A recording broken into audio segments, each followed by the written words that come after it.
So we wonder, can the Lakers sort of stay on this path where, Nash is out there as a spot-up guy and Kobe facilitates, or will the inner Kobe emerge to shoot and score? TNT's Craig Sager had a chance to sit down with Kobe, assess where both he and the Lakers stand coming into tonight's game. You start out the season leading the league in scoring. Then you went through another phase where you became the defensive stopper, particularly on the perimeter. Now you're in the phase where you're the facilitator. What's the season been like for you? I'm just trying to figure out a way to win ball games.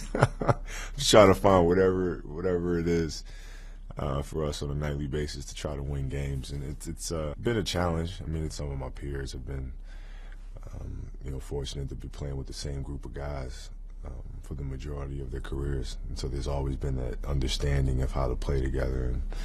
And with me, it just seems to be moving pieces every year, so you constantly have to try to shuffle the deck a little bit, different coaching staff, different system, different players. You kind of start feeling like Wile E. Coyote a little bit. It's just nonstop with things. It just keeps coming.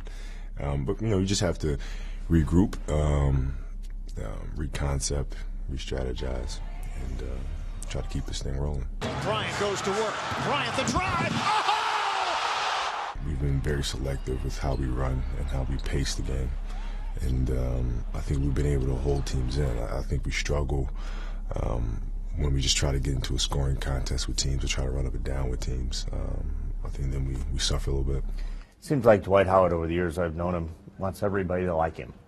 Yet he can frustrate coaches. What bothers you most about the way he plays, the way he acts?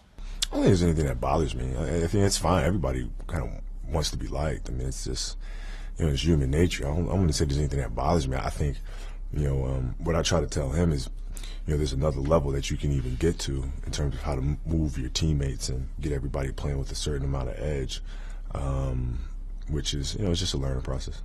Obviously, he's been hurt in the last 3 games, but I saw a quote where you said that he needs to play through the injury. I never said that. What did you say? I didn't say that. I said, if what I try to do when I'm hurt is if it's an injury that's not going to linger or going to get worse, I try to play through it. But I never said he needs to play through injuries. How close are you to being frustrated or not playing after next year? It ain't got nothing to do with frustration. It's just my choice. It's my choice. It's got nothing to do with chasing a record, or it's got nothing to do with, how old I am or how young I feel. It's my choice. I wouldn't be surprised if I called it quits next year, though. So where do you see this team at the end of the year? In the playoffs, without a doubt? Yeah, I don't think that's a question. I think we'll be there. I think we're playing much better. I think that the key for us right now is to figure out how we want to attack.